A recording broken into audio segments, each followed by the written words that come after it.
Welcome to APABI Focus for Q1 2025. And for this version of the newsletter, we're going to be talking a little bit more about sustainability. And so for that reason, we're pleased to have Simon Thompson here, Managing Director of the Global Capacity Building Coalition, GCBC, who is not an APABI member, but did participate in our last conference in Mumbai. We're going to hear a little bit more about his organization, the sorts of changes that you're hoping to promote. First of all, you were at COP29, and I'd like to hear a little bit more about your impressions of that. Well, maybe broadly, but also specifically about the financial sector. Of course. Hi, everybody.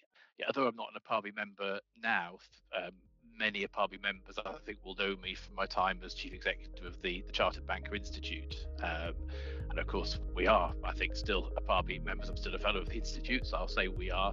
And certainly work very closely with many APABI members, including the TABF and the Indian Institute, the Malaysian Institute, the Hong Kong Institute, and many more. So it's great to have another chance to meet with and speak with some former colleagues and still, I hope, friends. So in terms of COP29, it was being advertised very much as the finance COP. And I think while perhaps many of those seeking sort of very ambitious, rapid sort of action and sort of major public and private commitments and sort of plans to be announced were probably disappointed, as is often the case at an intergovernmental summit. There was actually kind of reasonable progress, but I think we also have to see COP29 as something of an interim COP that sort of moves from where there was a lot of climate action, a lot of climate finance announced at COP28 in the UAE in Dubai. And in November this year, we're looking forward to COP30 in Brazil. And I think we'll see kind of a lot more happening there in terms of private finance and the private sector, but perhaps more generally. So I guess the key announcement at COP29 was on something called the New Collective Quantified Goal, the NCQG. COP and climate finance loves its acronyms just to try and, I think, confuse everybody as much as possible. Basically what that is, it's an increase in international climate finance to $300 billion annually by 2035. That's a lot less than many wanted, especially developing countries and countries that are most impacted by climate change at the moment. But it is still a significant increase over the current $100 billion a year that's been committed, and these are the commitments by the sort of international financial institutions, so the multilateral development banks and governments. So you might think of that as kind of public finance. Then beyond that, though, there's a further up to $1.3 trillion annually to be mobilized. Now, there's really no details about that is being taken forward in negotiations between now and COP30 in Brazil, but it's clear that that's the gap really the private sector finance is expected to fill. So I guess that underlines really the leading role of finance in climate change, as in fact the Paris Agreement sets out in Article 2.1 C. So that's the sort of headline, I think, around sort of COP29 in terms of finance. Yeah, that's something important to keep in mind when people talk about the finance COP. Some of that is going to be public sector, whereas some of that is going to be private sector where we're working. So turning inward now, I guess I'd like to know a little bit more about your organization, because you're doing some kind of novel things, and in particular, like what's your where are you going? What's your vision for all this? And also, how do you plan to cooperate with APABI members? So the Global Capacity Building Coalition, the GCBC, was launched at COP28. So that was just December 2023 in Dubai.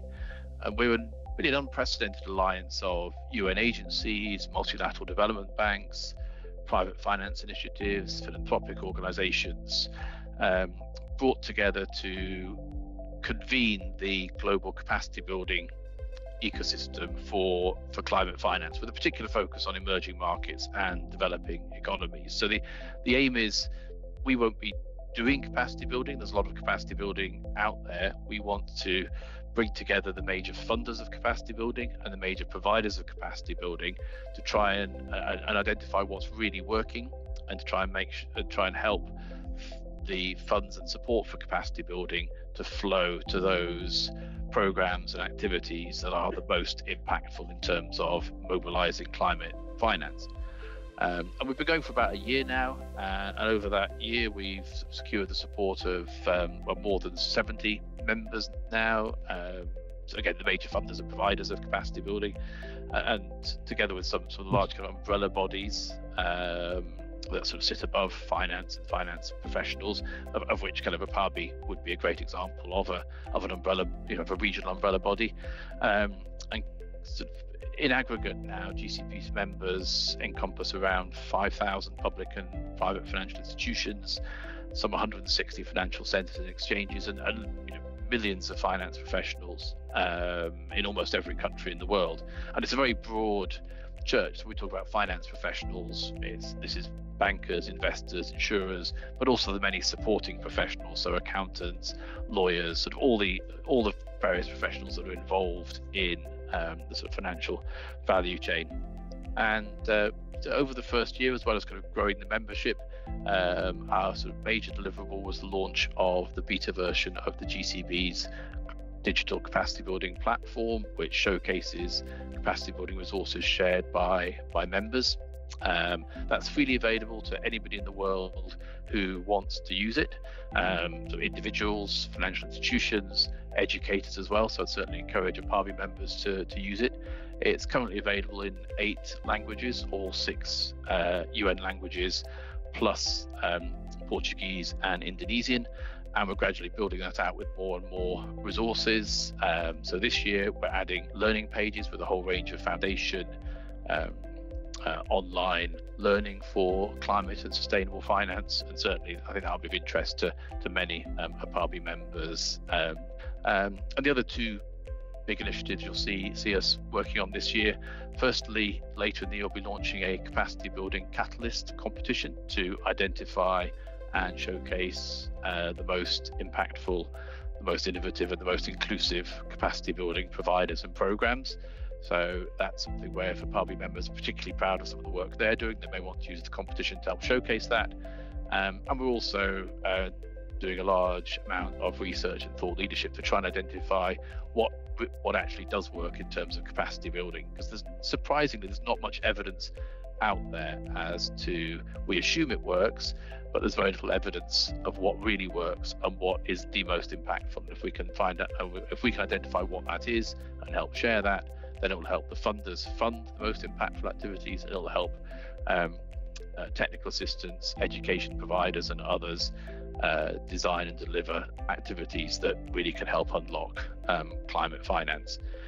In terms of how APABI members can work with us, well, I think there's probably 3 things. I mean, firstly, I would encourage all APABI members to develop your own sort of learning, CPD, resources in climate and sustainable finance, in transition finance, because this is one of those sort of long-term areas that is, regardless of the geopolitical situation, climate change is happening, climate risk is impacting on financial institutions and the real economy.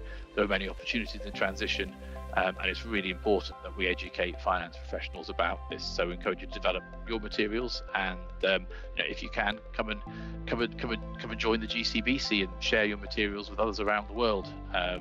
Membership is completely free. We're philanthropically funded, and the GCBC provides a great collective body for capacity building action to support climate finance. And then also, please use the GCBC platform. Highlight it to your members, to financial institutions, to finance professionals, and use some of the resources there when you're developing your own programs too.